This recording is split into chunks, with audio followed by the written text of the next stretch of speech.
Next है load factor से हम पता लगा सकते हैं कि how efficiently we use the energy, मतलब हम कितना एफिशिएंटली एनर्जी को यूज करते हैं।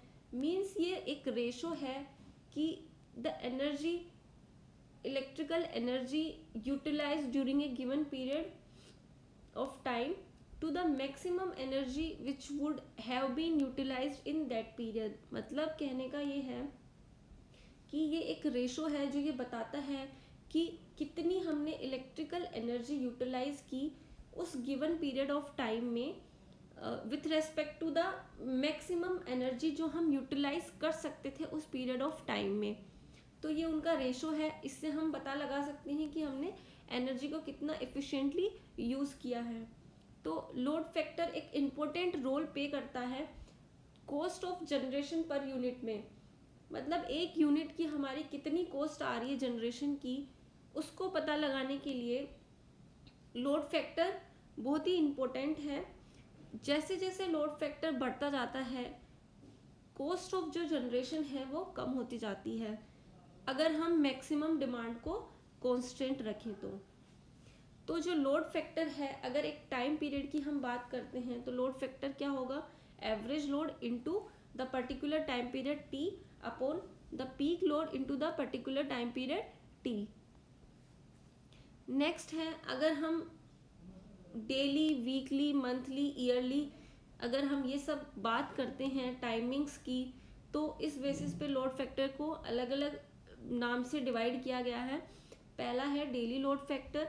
अगर पीरियड टी जो है, अगर उसको हम एक वन डे की अगर हम बात करें तो वन डे में 24 आवर्स हैं, तो जो टोटल किलोवाट आवर है उस 24 आवर की, मतलब जो टोटल किलोवाट आवर है इंटू 24 अपॉन पीक लोड या maximum load in kilowatt into 24 hours. Similarly जो एनुअल लोड है, लोड फैक्टर है, वो क्या होगा, total kilowatt hour during that year या ड्यूरिंग वन ईयर, मतलब total kilowatt hour into one year period की हम बात कर रहे हैं upon peak load in kilowatt और maximum demand into 8760 hours. 8760 hours equals to 24 hour into 30 days into 12 months. Next है कैपेसिटी फैक्टर। तो कैपेसिटी फैक्टर को डिफाइन किया गया है the ratio of the total actual energy produce और supply over a definite period to the energy that would have been produced if the plant और generating unit had operated continuously at the maximum rating. तो capacity factor कहने का मतलब है ये एक ratio है एक्चुअल एनर्जी प्रोड्यूस्ड और supply in A time T upon the maximum plant rating into T. मतलब कि जो एक्चुअल एनर्जी है वो कितनी प्रोड्यूस हो रही है एक जनरेटिंग स्टेशन से, एक प्लांट से, इन ए टाइम पीरियड टी, और उसका रेशो किसके साथ है, मैक्सिमम प्लांट रेटिंग कैपेसिटी के साथ। मतलब कि वो प्लांट की जो मैक्सिमम रेटिंग है उस वो कितनी है इनटू टाइम पीरियड टी। तो एक्चुअल में कितनी एनर्जी प्रोड्यूस हो रही है उससे किसका रेशो है, ये मैक्सिमम प्लांट रेटिंग का।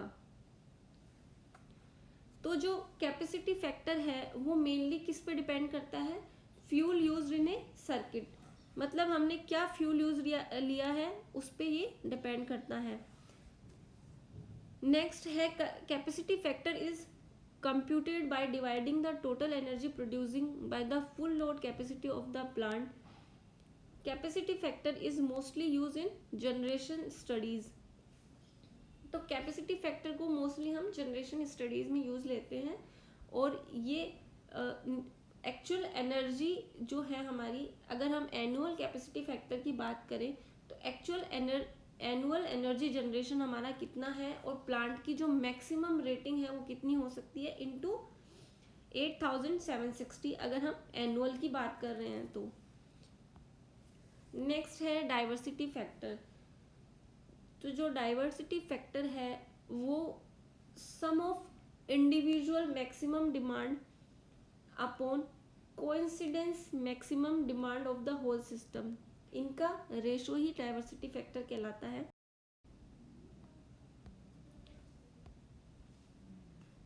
नेक्स्ट है डाइवर्सिटी फैक्टर। तो diversity factor is defined as the ratio of sum of maximum demand of the various part of the system to the coincidence maximum demand of the whole system। कहने का मतलब ये है कि diversity factor की हम बात जब करते हैं जब हम एक पूरे सिस्टम को as a whole system consider कर रहे हैं और उसके डिफरेंट वेरियस पार्ट्स को हम एज ए सब सिस्टम ले रहे हैं। तो अगर वेरियस पार्ट्स सब सिस्टम है और जो मेन सिस्टम है वो होल सिस्टम है, तो जो होल सिस्टम है उसकी जो मैक्सिमम डिमांड है वो डिफरेंट है और जो वेरियस पार्ट्स ऑफ सिस्टम है उनकी मैक्सिमम डिमांड, इंडिविजुअल कंज्यूमर की जो मैक्सिमम डिमांड है वो क्या है, डिफरेंट है।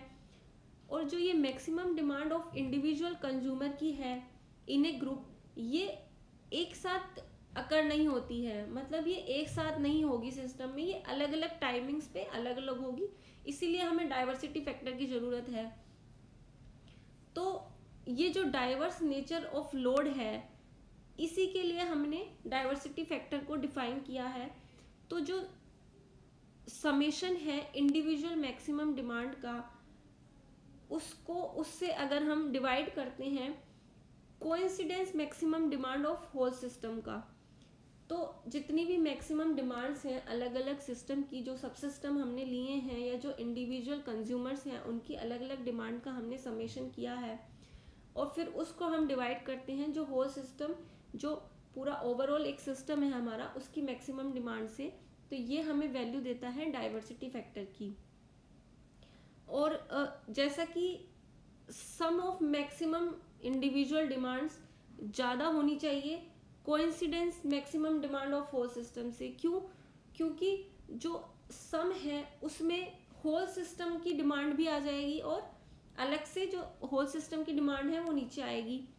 तो हमेशा डाइवर्सिटी फैक्टर क्या है, ग्रेटर देन और इक्वल टू 1 रहता है, क्योंकि जो समेशन है इंडिविजुअल मैक्सिमम डिमांड का वो हमेशा ज़्यादा होगा कोइंसिडेंस मैक्सिमम सिस्टम की जो डिमांड है उससे।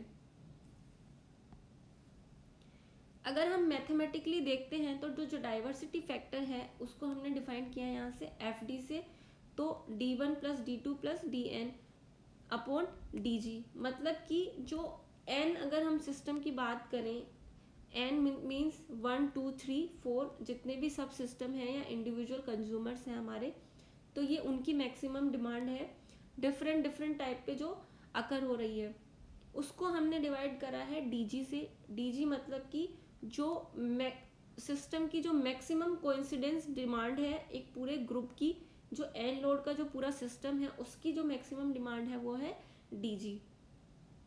तो इनको डिवाइड करने से समेशन ऑफ इंडिविजुअल डिमांड को अगर हम डिवाइड करें सिस्टम की मैक्सिमम डिमांड से तो हमें मिलेगा डाइवर्सिटी फैक्टर।